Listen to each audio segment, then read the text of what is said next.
Hello friends. आज मैं आपके साथ हूँ एक नए वीडियो के साथ। आज का टॉपिक है वहां, देयर, THERE। बहुत सारे बच्चों ने मुझे कॉल करके पूछा कि मैम ये देयर क्या है। कभी तो ये सेंटेंस के स्टार्टिंग में यूज हुआ होता है और कभी सेंटेंस को खत्म कर रहा होता है। तो lots of confusions are there.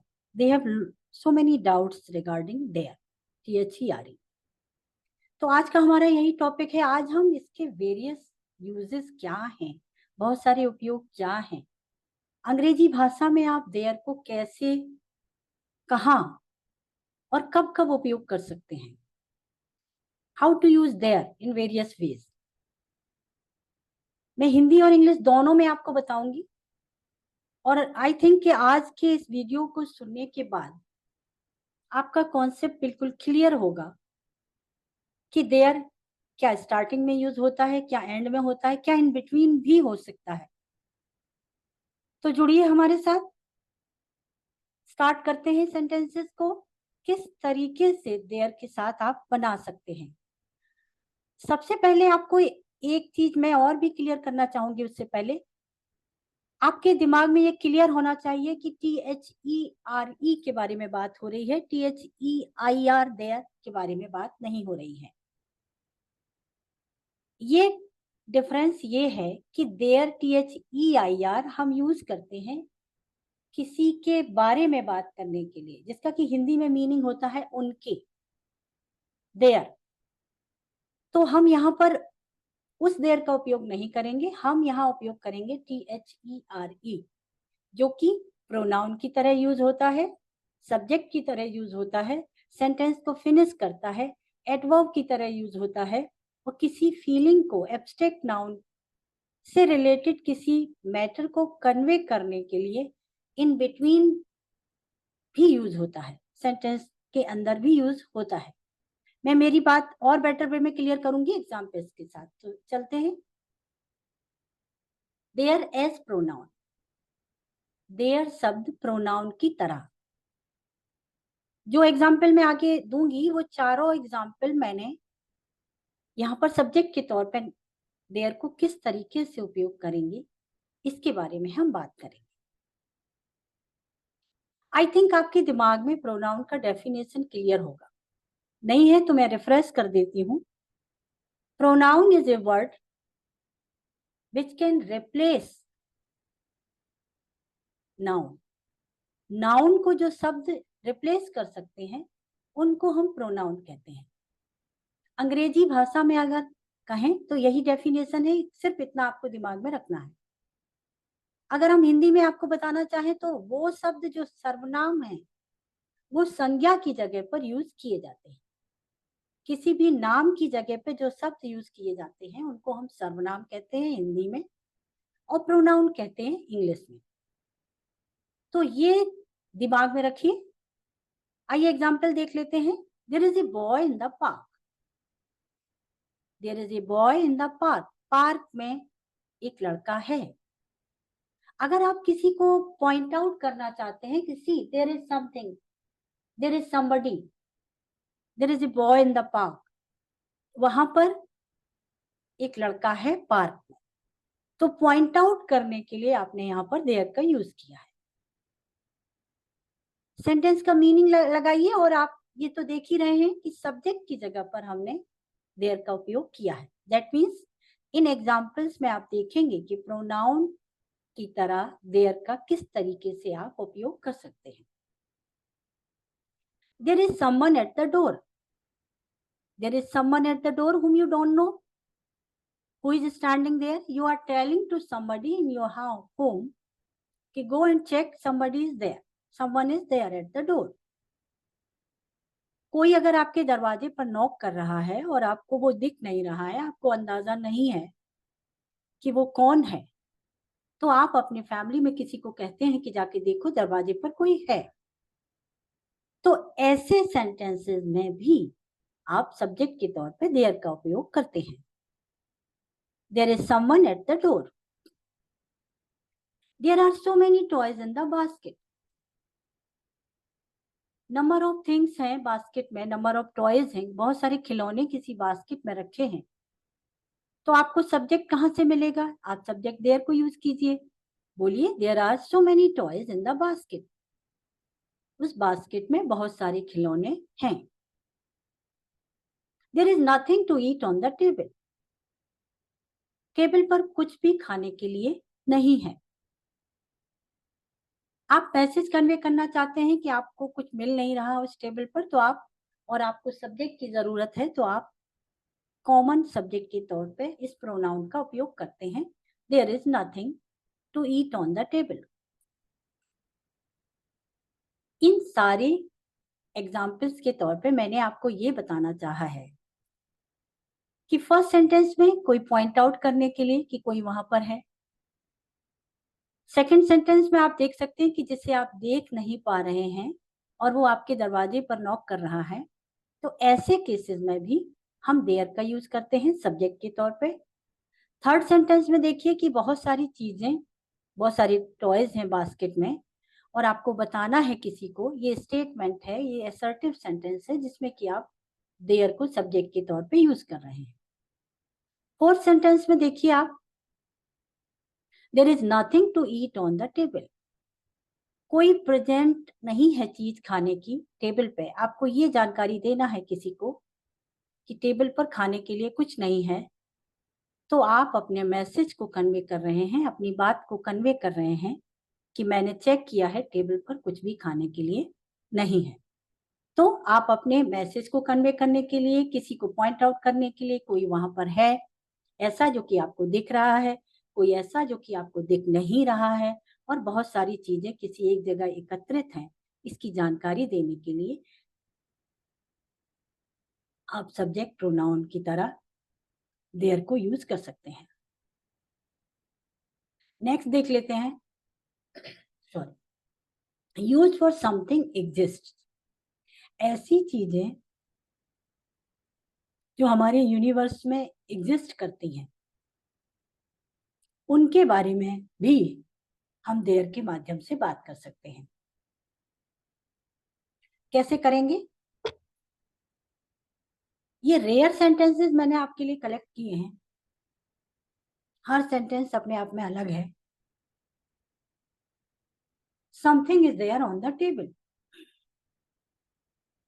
Table पर कुछ है। अब आप देख रहे हैं कि समथिंग भी एक प्रोनाउन है। Something is there on the table. Something कोई चीज के बारे में बात हो रही है जिसका कोई पर्टिकुलर नाम नहीं है, और वो आपको टेबल पर दिखाई दे रहा है, तो आप किसी को कन्वे कर रहे हैं कि see something is there on the table.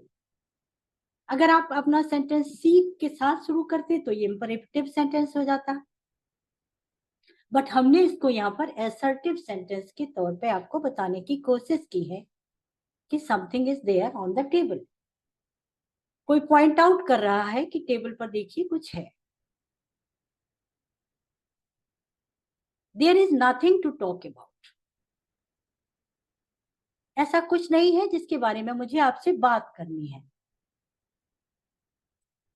अब आप डिफरेंशिएट कीजिए sentence number 1, sentence number 2। Sentence number 1 में किसी चीज की फिजिकल प्रेजेंस के बारे में बात की है कि वो चीज वहां पर मौजूद है, जबकि सेकंड नंबर 2 में एक एब्स्ट्रैक्ट नाउन के बारे में बात की है जो कि हिडन है, जो कि दिख नहीं रहा है।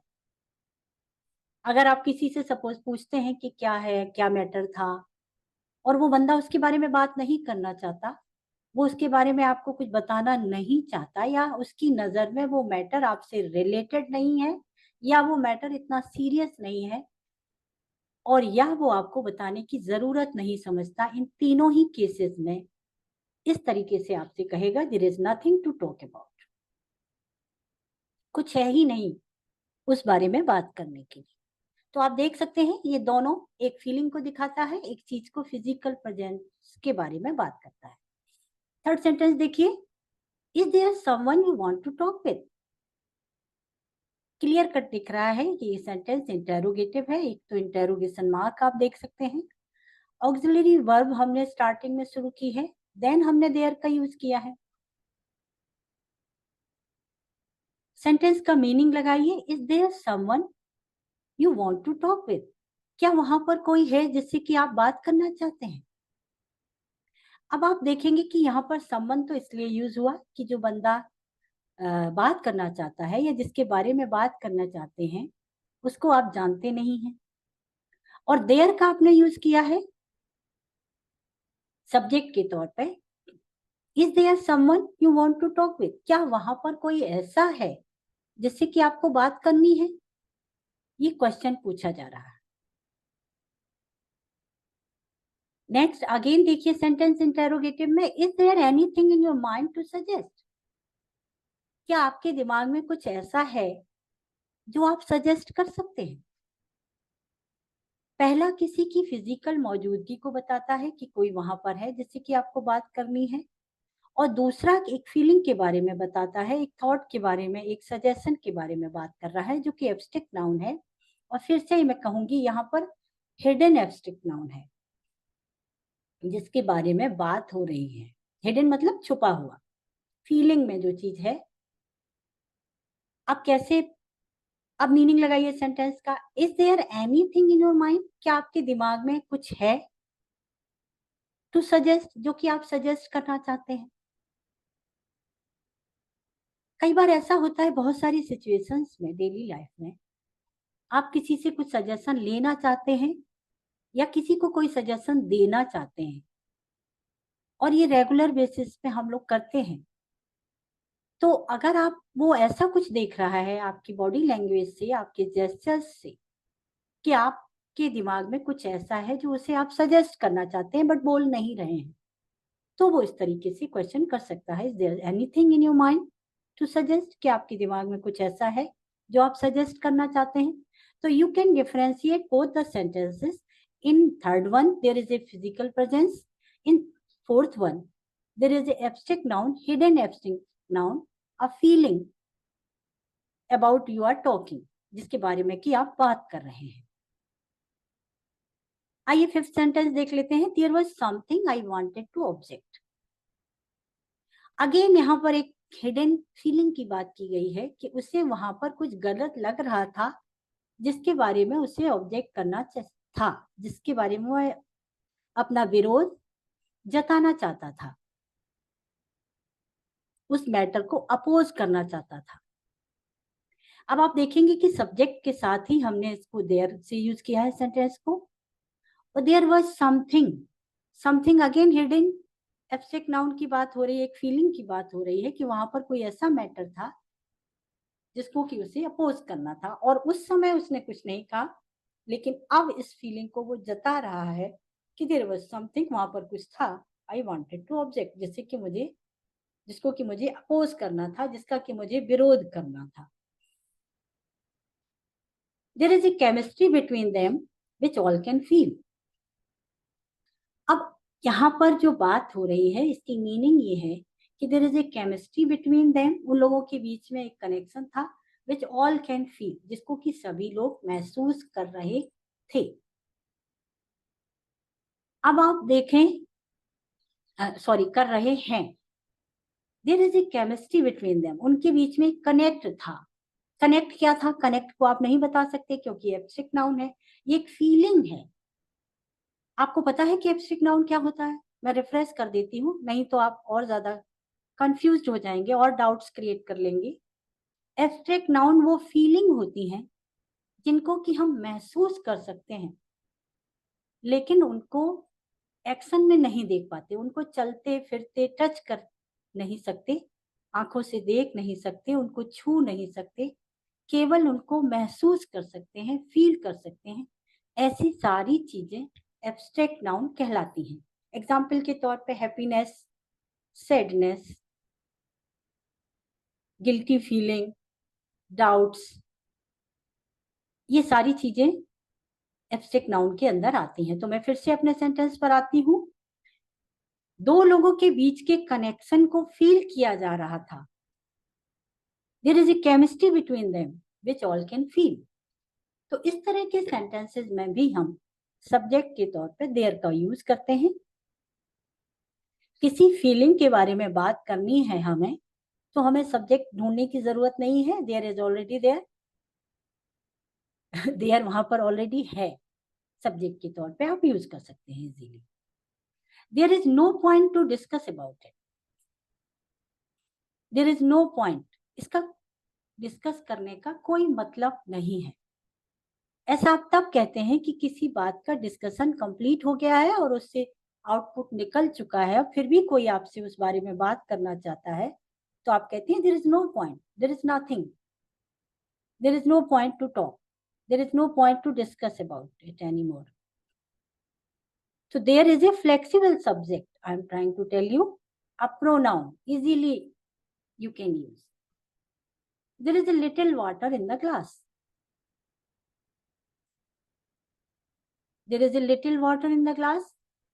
वाटर की प्रेजेंस बता रहा है कोई कि उस गिलास में थोड़ा सा पानी है।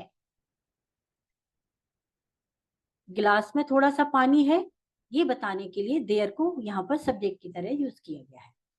तो ओवरऑल इस पूरी स्लाइड में मैं आपको बताना ये चाहूंगी कि अगर आपको किसी चीज की मौजूदगी दिखानी है, अगर आपको किसी मैटर के बारे में बात करनी है और या बात नहीं करनी है, किसी फीलिंग को कन्वे करना है, या कोई फीलिंग जो आपने, कोई मैटर जो आपने फील किया है, कोई ऐसी चीज जो आपने किन्हीं दो लोगों के बीच में फील की है, या कोई ऐसी बात जिसको कि आप डिस्कस नहीं करना चाहते हैं, या किसी चीज की मौजूदगी आप दर्शाना चाहते हैं, इन सारे थॉट्स को कन्वे करने के लिए आप देयर को सब्जेक्ट की तरह यूज कर सकते हैं। मैं एक और पॉइंट आउट करती हूँ बात आपको। आप इन सभी एग्जाम्पल्स में देख सकते हैं कि सेंटेंस के पैटर्न अलग हैं। कभी इंटेरोगेटिव सेंटेंस यूज हुआ है, कभी असर्टिव सेंटेंस यूज हुआ है, और एक चीज जो कि देयर का उपयोग कभी स्टार्टिंग में हुआ है, कभी इन बिटवीन द सेंटेंस हुआ है। तो डाउट आप ना रखिए, आप देयर को स्टार्टिंग में सेंटेंस को फिनिश करने में, इन बिटवीन सभी केसेस में फ्रीक्वेंटली यूज कर सकते हैं। यही फ्लेक्सिबिलिटी है अंग्रेजी भाषा की। अगर हम आपको कहें कि अभी भी आपको कंफ्यूजन होता है, तो सेंटेंस का मीनिंग लगा लीजिए। अगर आपको बीच में देयर मिलता है तो भी ये प्रोनाउन ही है, लेकिन उसको केवल सेंटेंस के बीच में यूज किया गया है। नेक्स्ट देख लेते हैं। और देयर का उपयोग कहाँ करते हैं? That point in A conversation, story etcetera. हम देयर का उपयोग इस बिंदु पर करते हैं जहां पर कोई बातचीत हो रही होती है, कोई कहानी आदि होती है। बातचीत वो जो कि बीते हुए समय में हो चुका है। कोई भी बात जब आप किसी की स्टोरी की तरह से कर रहे होते हैं, सपोज किसी पार्टी के बारे में, किसी शादी के बारे में, कोई दुर्घटना के बारे में, कोई इंसिडेंट जो आपने नोटिस किया, अपनी आंखों से देखा, और उसको बाद में आप किसी को बता रहे हैं। कहानी में भी यही होता है। तो कहानी की तरह जब किसी घटना के बारे में आप किसी को बात कर रहे होते हैं, तब भी हम देयर का उपयोग करते हैं। तो आइए देखते हैं सेंटेंसेस के माध्यम से। Once upon a time there was a king. बहुत सारी स्टोरीज आपने सुनी और पढ़ी होगी जो इस तरीके से शुरू होती हैं, या हमारी दादी माँ, नानी माँ सुनाती हैं कि once upon a time there was a king, once upon a time there was a lion in the jungle. एक शेर था, जंगल में घूम रहा था, चार बच्चे थे, वो गुम हो गए थे। तो स्टोरी की तरह से भी हमें सेंटेंस स्टार्ट करने के लिए देयर की जरूरत पड़ती है। ये प्रोनाउन है, यहाँ पर in between the sentences use होता है। दूसरा हम इसको कब करते हैं? Everybody was dancing there in the party. यहाँ पर किसी पार्टी के बारे में आप किसी को बता रहे हैं कि वहां पर हर कोई, जो भी लोग मौजूद थे, सभी डांस कर रहे थे। ये इंसिडेंट आप उसको बता रहे हैं जो बंदा वहां पर मौजूद नहीं था, जो पर्सन वहां पर नहीं था फिजिकली प्रेजेंट और आप उस इंसिडेंट के बारे में, उस पार्टी के बारे में अपनी जानकारी उसको दे रहे हैं।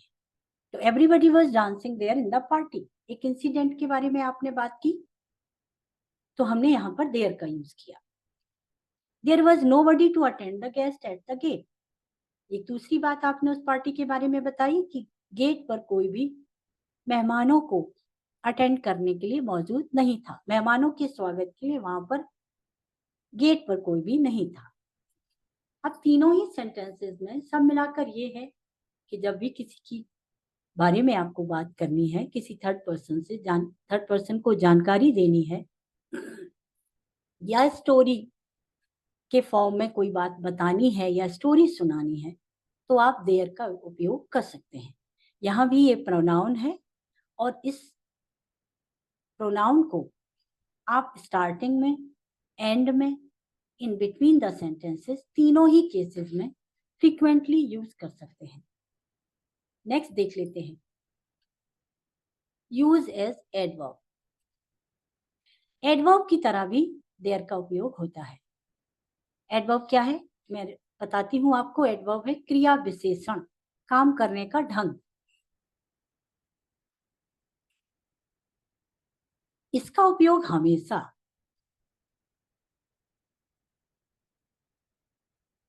एडवर्ब, आपको मैंने पहले बताया है अपने वीडियो में, आप फिर से देख सकते हैं उसको। जनरली एडवर्ब का उपयोग एंड ऑफ द सेंटेंस या स्टार्टिंग में होता है, लेकिन कुछ रेयर सेंटेंसेस में इन बिटवीन भी इसका उपयोग करते हैं। सेंटेंस के बीच में भी इसका उपयोग किया जाता है।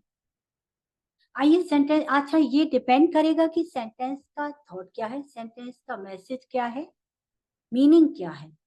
ये सारी चीजें अपने आप में ही डिफाइन कर देंगी आपको कि ये देयर कहाँ पर उपयोग हुआ है और ये एडवर्ब की तरह उपयोग हुआ है। ये आपको डिफरेंशिएट करना खुद समझना होगा कि कैसे, मैं बताऊंगी आपको। आइए स्टार्ट करते हैं सेंटेंसेस के माध्यम से कि I love to be there. I love to be there, हम लोगों की लाइफ में बहुत सारी जगहें ऐसी होती हैं जहां आपको जाना पसंद होता है। सपोज नानी का घर, दादी का घर, कोई विजिटिंग प्लेस, हिल स्टेशन, तो आप कहते हैं I love to be there, मुझे वहां जाना पसंद है। अब आप देख रहे हैं कि देयर यहाँ पर वहां की मीनिंग में आया है और वहां रिप्रेजेंट करता है किसी प्लेस को। और प्लेस क्या होता है, यहाँ पर ये देयर एडवर्ब ऑफ प्लेस के तौर पे आया हुआ है, रिप्रेजेंट कर रहा है एडवर्ब ऑफ प्लेस को। I love to be there. अब आप देख रहे हैं, अगर इसका सेंटेंस का मीनिंग लगाएं, तो आप देख रहे हैं कि देयर किसी प्लेस को दर्शा रहा है, वहां। I love to be there, मुझे वहां रहना पसंद है। वहां के सेंस में आते ही आप समझ जाइए कि प्लेस की बात हो रही है और ये देयर एडवर्ब है, यहाँ पर प्रोनाउन नहीं है। Why were you involved in their fight? Why were you involved there in their fight? इस सेंटेंस को मैंने आपके लिए इसलिए ढूंढा है कि आपका डाउट और क्लियर हो। देखिए इसमें मैंने दोनों देयर का उपयोग किया है। एक है THEIR देयर, ये है प्रोनाउन। हिंदी में अगर हम कहें तो कहते हैं इसको उनका, उनके, उन लोगों का, देयर। अब आप सेंटेंस पर आइए वापस। Why were you involved there? Interrogative sentence है और पूछा जा रहा है कि आप वहां पर क्यों इन्वॉल्व थे। इन देयर फाइट, उनकी लड़ाई में कोई झगड़ा हो रहा था जिसमें आप इन्वॉल्व हुए थे और उसके बारे में आपसे पूछा जा रहा है कि क्या रीजन था, why you were involve there in their fight. आप क्लियर कट देख सकते हैं कि THERE देयर यहाँ पर किसी प्लेस की बात कर रहे हैं जहां पर कि कोई झगड़ा था जिसमें आप शामिल हुए थे। तो ये THERE ये एडवर्ब ऑफ प्लेस की बात कर रहा है। तो डोंट बी कंफ्यूज, कोई डाउट क्रिएट करने की अपने माइंड में जरूरत नहीं है। स्पेलिंग पर हमेशा ध्यान दीजिए। THEIR देयर उनका के सेंस में उपयोग होता है और हम आज बात कर रहे हैं THERE। यही हमारा गेस्ट है, आज हमें इसी को अटेंड करना है, केवल देयर को। और कोई डाउट ना क्रिएट हो, इसलिए मैंने THEIR को भी इस सेंटेंस में शामिल किया है। क्लियर कट मैसेज यही है कि अगर दोनों देयर भी उपयोग हो रहे हैं तो भी आप समझ सकते हैं कि कौन सा देयर है जो कि एडवर्ब के लिए उपयोग होता है और कौन सा नहीं। A boy is shouting there, a boy is shouting there. Again कोई पॉइंट आउट कर रहा है, वो देख पा रहा है कि कोई लड़का वहां चिल्ला रहा है। A boy is shouting there, तो ये प्लेस को इंगित कर रहा है कि उस जगह पर कोई लड़का चिल्ला रहा है, जिसके बारे में आपको असर्टिव सेंटेंस के माध्यम से बताया जा रहा है। तो देयर यहाँ भी पॉइंट आउट प्लेस को कर रहा है, दैट्स वाई ये देयर जो है वो एडवर्ब है। Nobody was helping her there, कोई भी उस लड़की की मदद नहीं कर रहा था वहां पर। नोबडी, कोई भी नहीं, हेल्पिंग हर देयर, हर यहाँ पर लड़की के लिए प्रोनाउन आया है या किसी महिला के लिए यूज हुआ प्रोनाउन है। और जो देयर है सेंटेंस को फिनिश कर रहा है, ये यहाँ पर एडवर्ब ऑफ प्लेस है। तो ये देयर एडवर्ब ऑफ प्लेस की तरह यूज हुआ है। मैं ब्रजेश मिश्रा आपके साथ हूँ अपने वीडियोस के साथ सारे डाउट्स क्लियर करने के लिए। ये वीडियोस मैं बना रही हूँ कोई भी कॉन्सेप्ट हमेशा के लिए क्लियर कट करने के लिए, आपके दिमाग से सारे डाउट्स क्लियर करने के लिए। तो प्लीज हमारे वीडियोस को शेयर कीजिए दूसरों के साथ और हमारे चैनल को सब्सक्राइब करिए। मैं आपके लिए वो वीडियोस बनाऊंगी जो कि आपको हेल्प करें आपके प्रॉब्लम्स को दूर करने के लिए। थैंक यू, हमारे साथ बने रहिए, हमारे चैनल को सब्सक्राइब करिए। मिलती हूँ मैं आपसे अपने नए वीडियो में, मिलती हूँ मैं आपसे नए वीडियो में नए टॉपिक के साथ। Thank you very much.